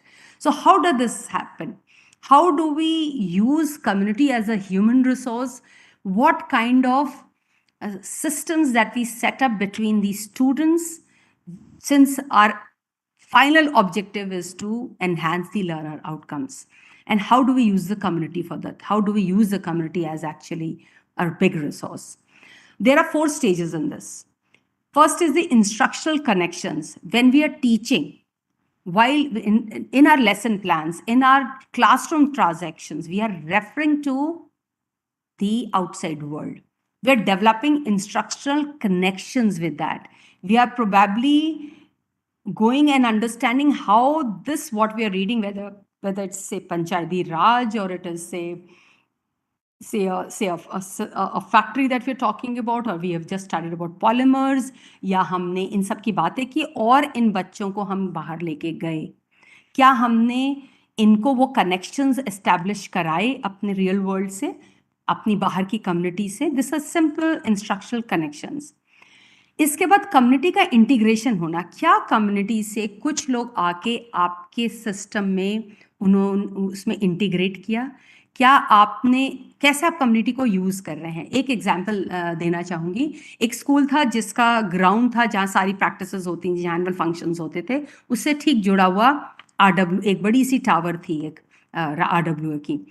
हर बार जब ये कैनुअल function की तैयारी शुरू होती थी, एक एक महीने तक वहाँ पे प्रैक्टिसेस होती थी, थोड़ा लाउड वॉइस में म्यूजिक चलता था, और ऐसा लगता था कि उस RWA को कि ये पूरे टाइम यहाँ पे यही सब होता रहता है. तो क्या क्या हमने अपनी कम्युनिटी के बारे में सोचा? क्या हमने सोचा कि हमें अपना वॉल्यूम थोड़ा कम रखना है? थोड़ा, अगर हमारा 8 से 10 प्रैक्टिस होने वाली है, क्या हमारी तरफ से एक लेटर गया जो RWO के पास गया? क्या हमारी तरफ से एक लेटर गया, उसमें कहा कि हमारा ये फंक्शन होने वाला है, क्या आप में से कोई फ्री है या इक्विप्ड है या डांस में हमको मदद करना चाहेगा? क्या आपने इनवाइट किए वहाँ से लोगों को कि जो बाहर से आए? ऑफ कोर्स पेरेंट्स से तो आते रहते हैं हमारे बच्चों के लिए मेकअप करने के लिए, एनुअल फंक्शन में कंट्रीब्यूट करने के लिए. क्या आपने ओपन लेटर दिया अपनी नेबरिंग WA को कि हमारे ये फंक्शन होने वाला है, would you like to contribute, would you like to be resource person, would you like to help us out in that, can we do this, let's come together, can you invite them for a cup of coffee and understand how we can take the relationship further? So when we look at the community, we are not simply looking at their doing certain things for them or being a good members of the community. We are going one step ahead. We are empowering ourselves, we are empowering them, and we are building up an ecosystem which are contributing in one another's growth and development. What is the citizen action? How do you bring in the citizenship amongst the students? Of course, you have taught them. You have made them aware of the systems. How does it work? You've given them enough exposure. But did you equip them enough, empower them enough, sensitize them enough for them to identify what is the say a social issue or a problem area or a challenge in the neighborhood which your students can actually get involved as a citizen and contribute, and can actually be a citizen while learning. And when it is said learning by doing, we've been talking about joyful learning. There is no other joy than contributing positively. So these are the ways in which community can also be used as a resource. We look at this evidence where the fire department officials have been helping out a school in fire mock drill. We see another one in which we have local police people who are talking about Mission Shakti to the girls, and they're creating awareness related to that. So these are just few examples that we have here. Whatever we have talked about is what is included in human resource. We will very peacefully, very slowly, and with a whole lot of understanding look at this now. Staff forms an integral part of any school and is responsible for ensuring student learning outcomes in all curricular areas, and is responsible for the connect between parents, students, and school. So this is the connection that is built up through human resources. The macro picture is human resource. This is all subset of it. This domain first adheres to the major boundaries of recruitment of adequate number of staff. Recruitment is the first stage.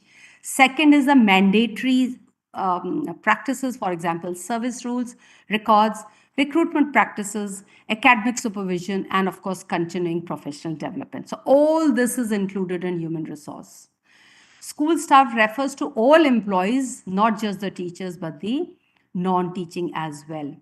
And all the policies and practices which are there for the staff, which help them out get a better working environment, which are nurturing in nature, which are development in nature, which are guiding in nature, which promote and encourage innovation and collaboration. You're letting the people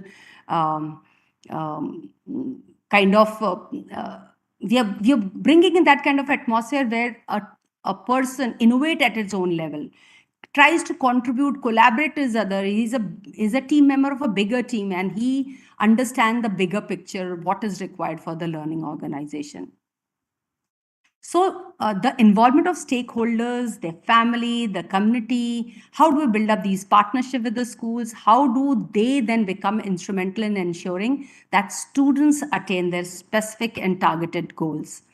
Parents, students, alumni, community, all these are resources for the school that support the school in achieving its educational objectives. If that is the purpose, then are we actually tracking? We may have done so many sessions with the parents, we may have done all these with the alumni, we did all these things. Did we actually carried out a data analysis? Did we actually keep a track saying that, okay, this class 7th got exposed to as many, this class 8 got exposed to as many sessions? ये सब करने के बाद हमें क्या लगा कि क्या हमारे इन सेशंस ने लर्निंग आउटकम्स को इम्पैक्ट किया, क्या इससे फायदा हुआ हमारे बच्चों को? इसलिए डेटा एनालिसिस हर जगह हर समय बहुत इंपॉर्टेंट हो जाती है टू अंडरस्टैंड कि जो हम करने चले थे उसका इम्पैक्ट हुआ भी कि नहीं हुआ. So all these things become very very important. Now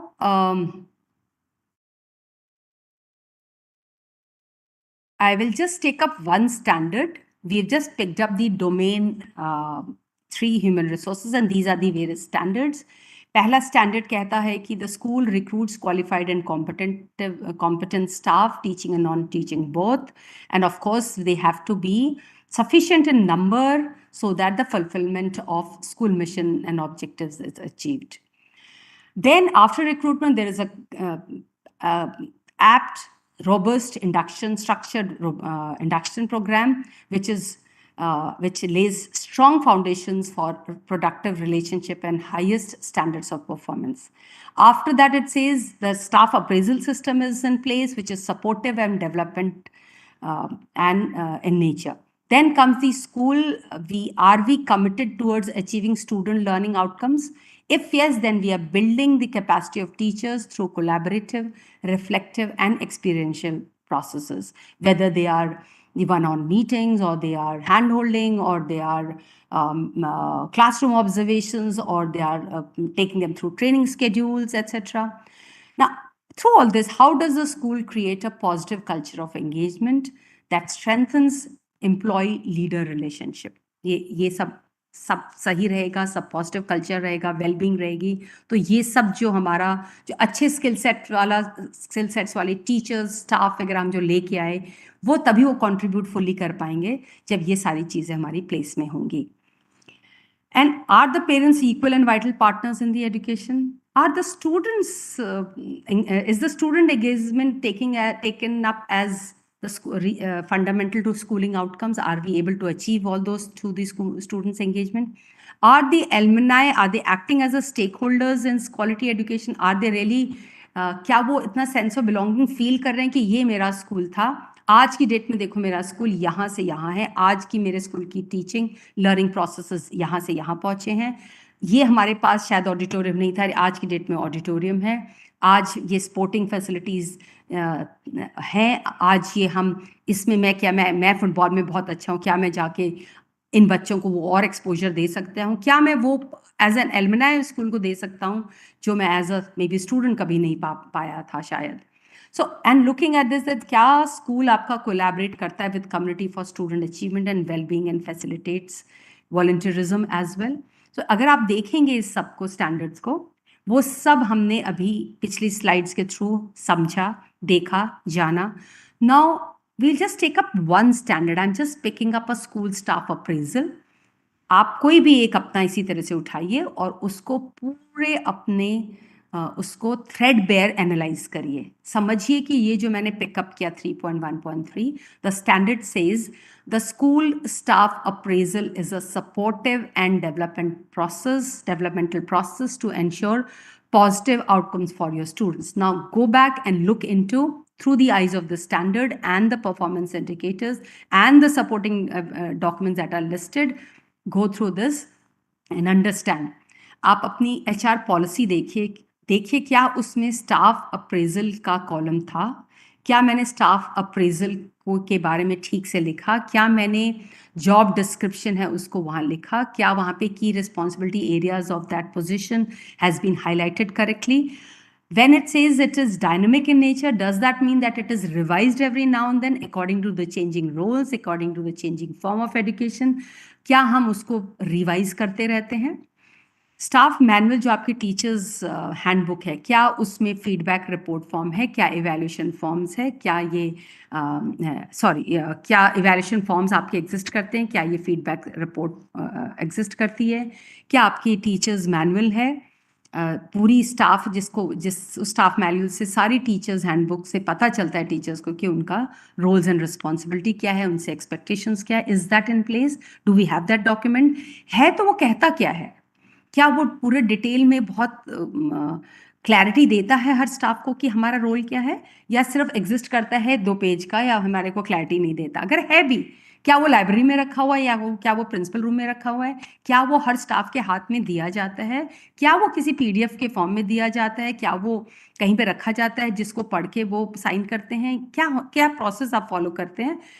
staff appraisal पे हम आते हैं तो क्या प्रोसेस है आपके स्टाफ अप्रेजल का? What is the teacher portfolio? Are you maintaining a teacher portfolio, और is it just a personal file where you have simply listed, filed the appointment letter and probably filed the qualification documents, photocopies, and simply filed the leave application? Or is it little more than that? Is it truly serving as a portfolio where the learning gaps have been identified, the skill gaps have been identified, and then probably you have put down there something which showcases that, okay, we understood that this particular teacher did not really understand what the rubrics meant. Then she went through the rubrics, this thing. Now I can see the evidences of a learning in the teacher, in the lesson plan. So are we actually looking at the entire process? Are we ourselves process oriented? Are we actually going through the system thinking approach and looking at the gaps and putting all those things? So these are the various documents which tell us, which help us look into or reflect into our own practices and look at into the gaps and probably fill it up. Why are we looking at this learner profile? We have been talking about everything and anything in the school scenario, in the setup, in the organization, is all towards working towards having a learner who's reflective, self-aware, caring and compassionate, socially responsible, open-minded, principled, risk-taker, confident, communicator, collaborator, engaged, inquirer, problem solver, decision maker, critical thinker, creative thinker, innovator, balanced. So when we want all this to happen, are our school processes similar in nature which promotes this? Is our relationship between teacher and principal, relationship between a housekeeping and a supervisor, relationship between a building supervisor and a principal, relationship between AO and a parent, is it also giving, is it also open-minded? Is the communication open? Are we collaborating together to bring the processes in place? How are we working? And how are all these practices going to help us in actually achieving the learner outcomes? We have to be mindful of that aspect every now and then. All the time, we have to keep that in mind. There's another example that we have over here for you. Again, it is from an HR policy. We just wanted to showcase how progressive the school has been, how keeping in times the school has been, and how the hybrid classes or the online classes or the remote classes, and when the teacher has contributed or when somebody has worked from home, maybe in curriculum designing or maybe in lesson plan creation or whatever, that person has also given their man hours and their efforts. So is it being recognized? So if I look at it, it does talks about what is the purpose of the policy. It says that the intent is that if a person intends to work from home, it has to be beneficial to the employees and organization, and the provision may be extended to any other employee. It says who this provision is for and why, what is the purpose of this provision. And it says what is the eligibility criteria. It says, it sees that probably when a teacher is say about 6 months old, we will not let that happen. Maybe once we have understood and we know that a teacher is an independent deliverer, can deliver independently, and thus probably then. So there is this. I really like this because they are keeping in times. And it really talks about what will the working hours, and it talks about what are the targets to be achieved. Summary of the targets achieved has to be listed. It has to be submitted to the supervisory officer. It does not just say, yes, you're permitted to work from home. It says who all are permitted to work from home, what will be the hours that you will need to work for, what will be the modality, who would you submit your work report to. Even if you're working and creating something on your own, you should be available online for meetings and calls. So it has the entire descriptor very clearly describing what is expected from an employee who's working from home. Now, if I have decided to analyze my processes of my school as a school leader, I picked up that standard and I want to see, let me review my own staff appraisal system. I did learn about 4 hours in the various initial webinars. It will help us in developing system thinking approach. When I go through the system, understand the system, try to look into the processes and understand whether my systems are delivering what they're supposed to be delivering. This is the 4 hours and the driving questions which for schools is specifically for this domain, for this standard. If you want to ask, where are we now? What kind of policy do I have today? What are we doing? Are we following it up? When I'm following it up, am I able to achieve everything that we want to achieve? Is it a good appraisal system? Does it include what it should have included? So, and if we put it this way in my policy, does it continue to serve me well? Is it still doing what we are supposed to be doing with it? Looking at that, these are the question you ask to review your thing. After you've reviewed, then you start reflecting. Is it helping me keep my teachers motivated? Is it helping me carry out the performance review of my teacher properly? Is it helping me to analyze whether the AO has got his KRAs well understood, his roles and responsibilities, key result areas well understood? Is it working well? Is it enough, or do I have to change? Is something which is not working, do I have to change? How do we get where we want? If I'm not able to achieve this and I wish to achieve this, I want to have, suppose I want my appraisal system to help me identify the gaps. तो मुझे ये समझना है कि मुझे इस teacher से क्या इस टीचर को ये पूरी समझ है, मुझे कैसे आइडेंटिफाई करना है. तो क्या मैं अपने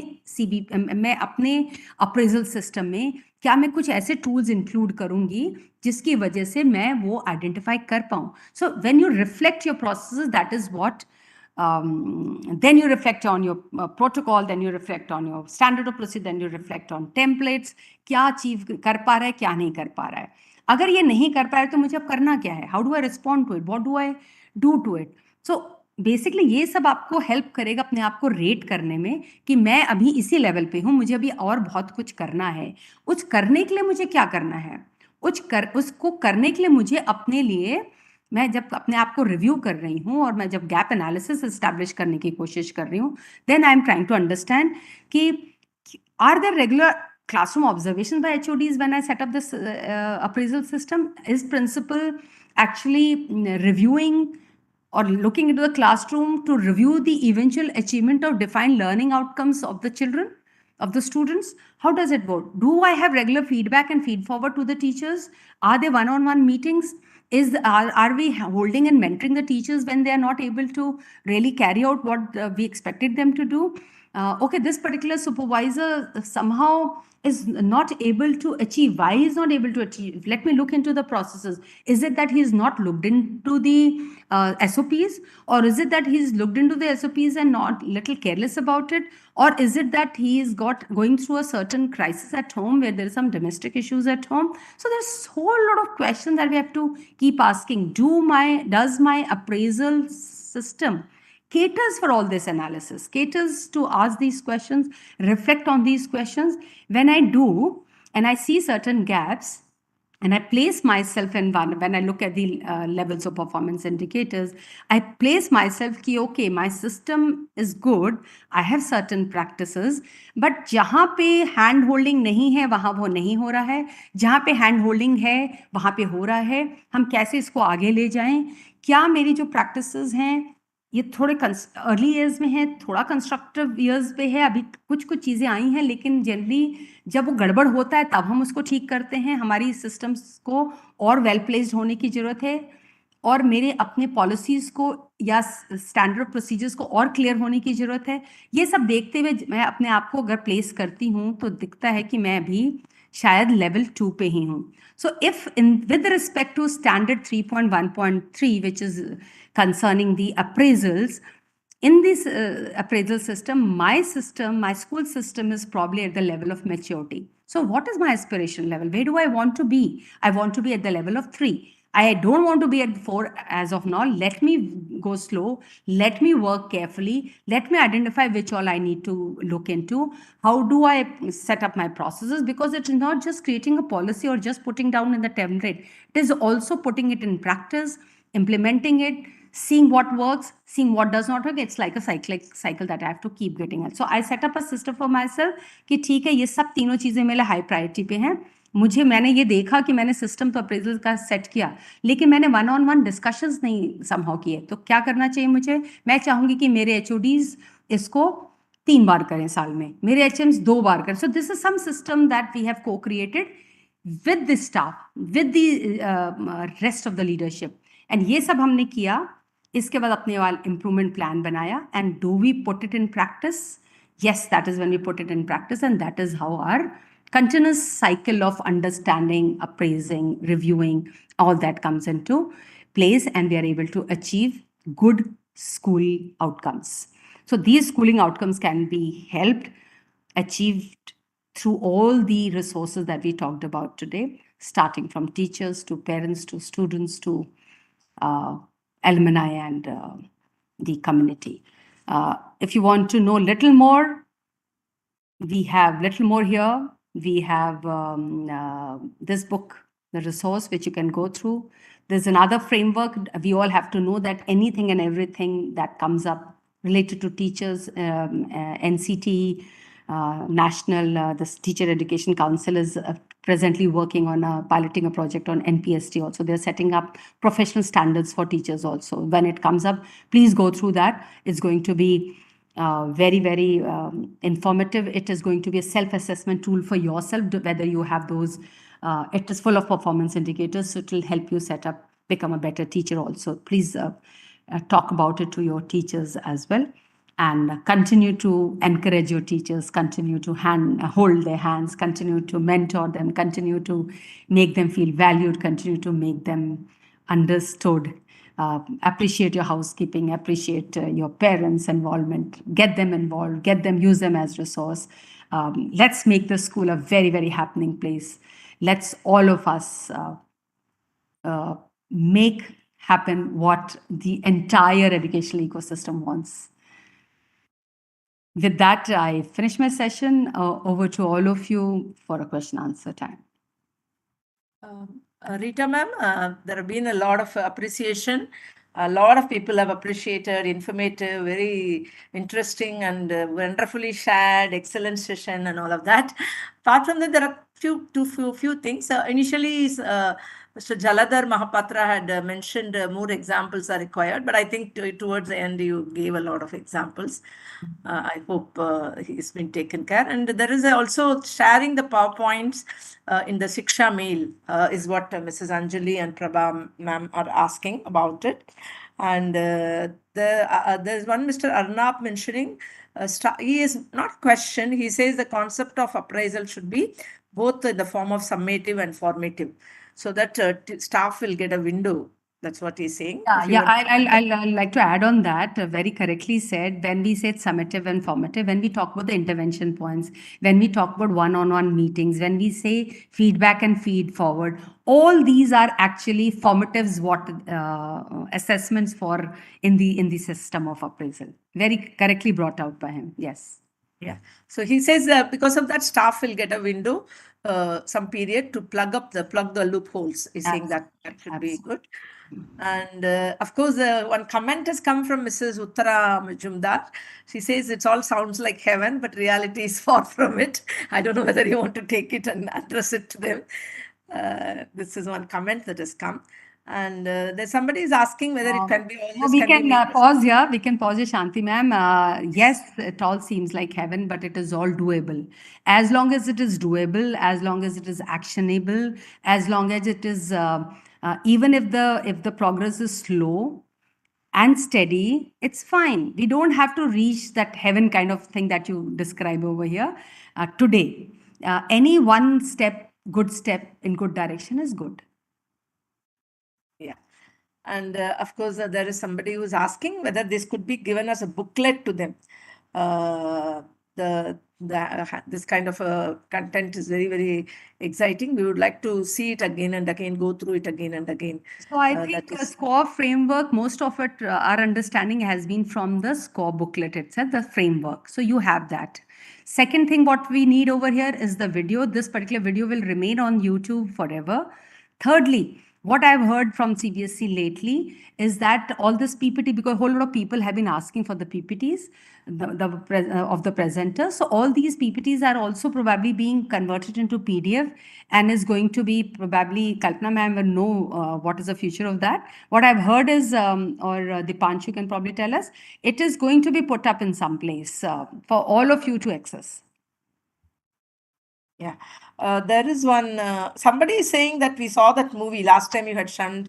Swapna Mukherjee ma'am is saying we saw the movie which you mentioned in the last time your session that she has mentioned. And one more question is there that more participants' involvement can be planned somehow. It seems like a lot of one way is there. Probably that Kalpana ma'am and you people can think about it. So as of now, it is an awareness program. It is a webinar. It is supposed to be one-sided so that maximum people can get exposed to it. It's like an awareness drive. Okay. After that, of course, there will be offline. There are already a lot of offline also happening at the same time while this online is happening. And then there is a self-paced learning modules that is being under self-paced learning modules. All these PPTs will also be placed and much more is going to be placed. So this is just a start. This is just a start. Yeah. And also some people have shared how alumni are working in their own schools. Oh, lovely. Let's hear about that. Yeah, they are sharing their best practices. They are saying one MBBS student addressing the biology students and career guidance programs are conducted. And also many of them have congratulated the wonderful examples of parents, what you gave for the growth of the organization school. Anything more Kalpana ma'am can share? Kalpana ma'am? Yeah. Yeah. Hi, good evening, everyone. I know it's been a long day for everyone. We thank you for your patience and thank you so much, Shanti ma'am, for bringing in so much of information. Can I share my screen, Rita ma'am? I was just trying to. Yes. That will be best. Huh? Okay. So a lot of it Shanti ma'am has already shared. So I'll just quickly go through this. Is the screen visible? Yeah. Yeah. So, Rita ma'am, the participants have found it very informative. Some new principals in the group. So they said that they were very thankful for the information. Detailed program, nice, good, effective, informative, feel updated, valuable, highly interesting activities. Student as resources, good examples, helpful, beneficial, enriching, excellent ideas. Sequenced and well defined, good sensitization, superb, well explained, and insightful. So, one of your remarks of feedback and feed forward. So, I do hope that next time we get more specific feed forwards and feedbacks. So, somebody has said very well sequenced and well defined, so it's more specific. Good sensitization, more specific. So we would love it if your feedbacks and feed forwards are a little more specific. So feedback is more of what has already happened. reactive. Somebody has asked that question, so I'm answering that. And feed forward is more proactive. What can go better? So we are not getting into nitty gritty of what went wrong. PPT में ये ठीक नहीं था, presentation में ये ठीक नहीं था, or maybe the children's performance was not good. But we are getting into, oh, this was great. What can go better? So more proactive. A lot of peer learning. Ma'am, you had asked for HR definitions. So I was trying to keep a count. I think it was more than 70 plus responses. So that was nice. Observation by Mr. Arnab Mukherjee, which Shanti ma'am's already taken up. The concept of assessment for learning and UL for the staff. One of the responses, worth spending time on it. So would like to listen to it again. That's a lovely feed forward and a feedback. Great learning, collaboration between parents, students. This Shanti ma'am's taken up MBBS career guidance. Chanchal Singh ji gave a very beautiful statement here.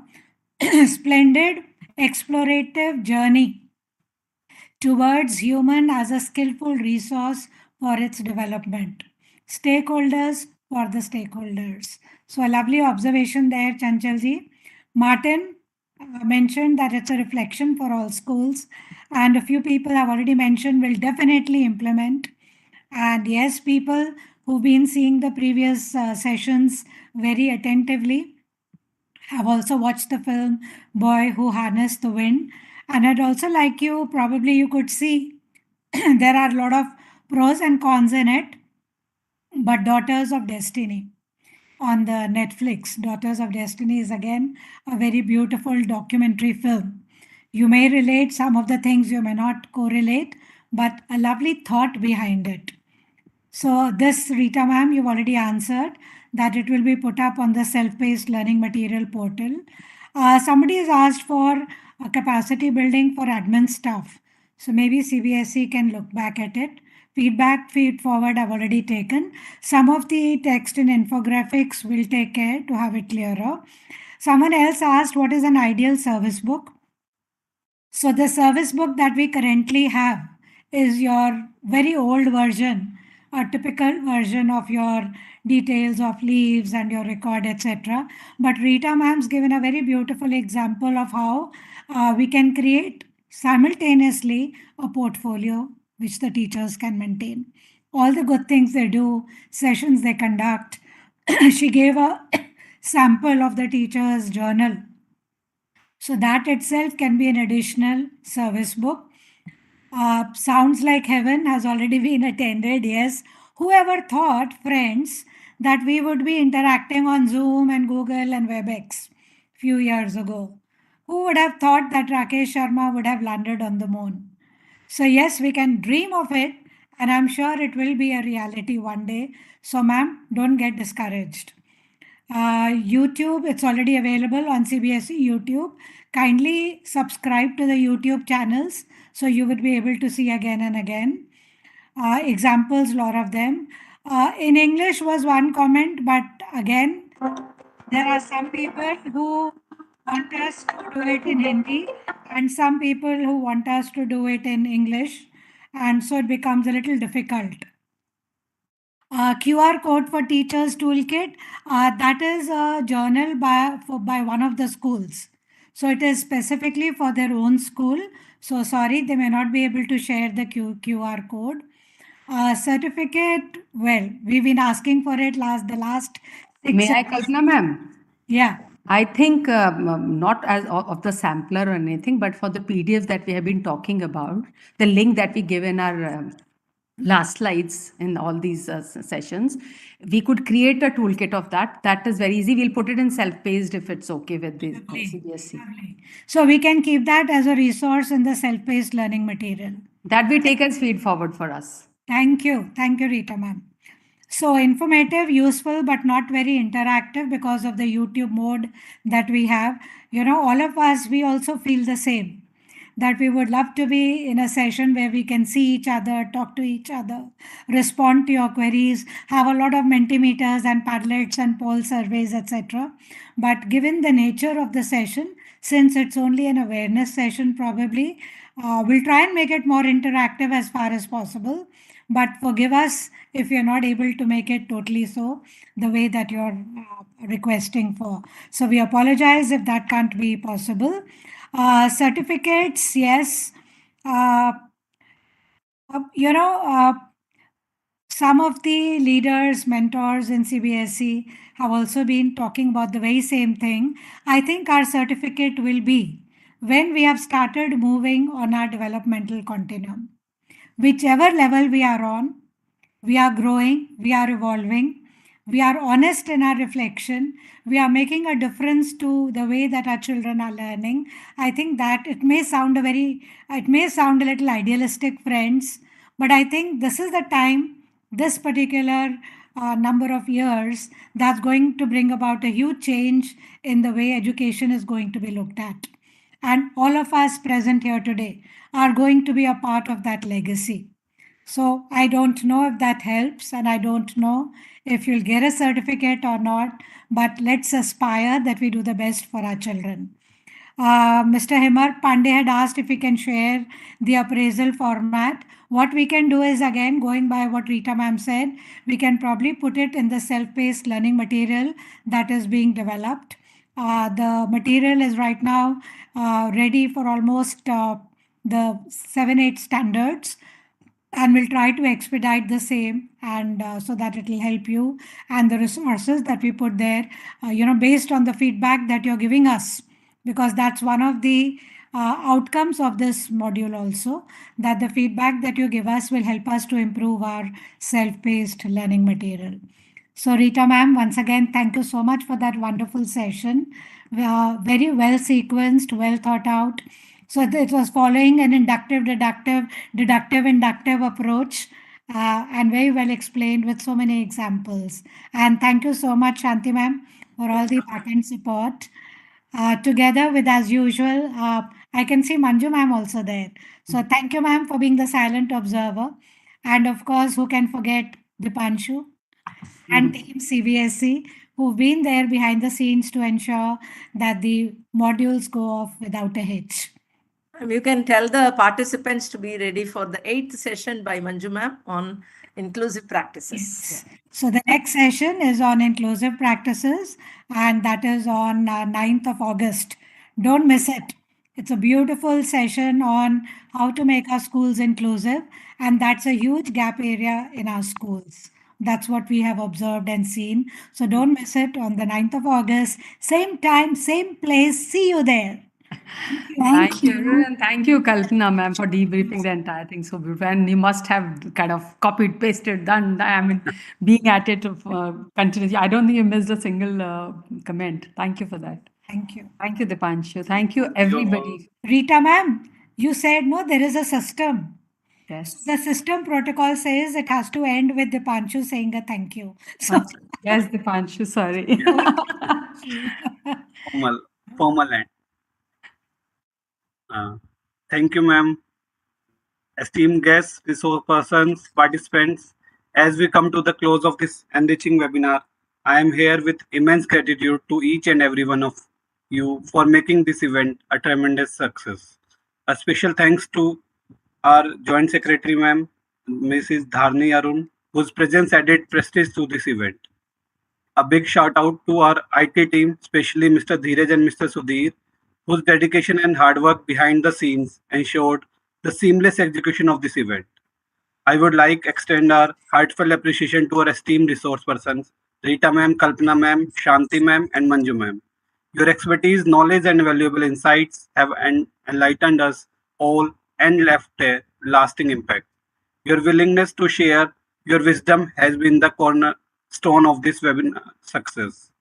But last but not the least, I would like to extend a special word of thanks to each one of you who joined us today from different corners of the world. Your presence and active participation have truly made a difference, and we hope this webinar has been informative and inspiring for you. Please note on 9th of August, we will have another webinar on our next domain, that is inclusive practice. Thank you. Dipanshu, you. I could see one more interesting question here. If I Yes. may take it up, I know it's the end of the session. Yeah.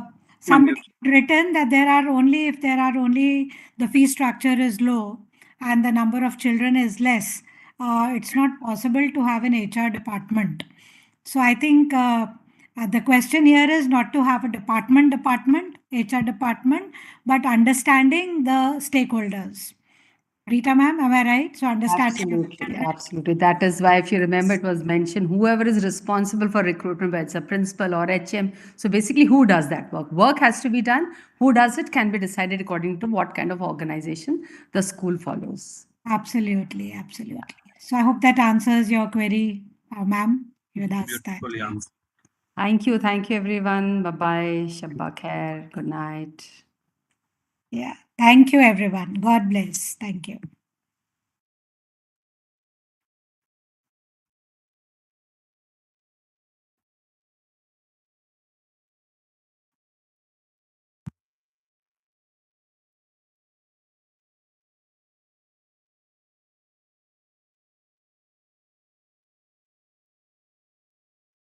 Dipanshu, is there a feedback form?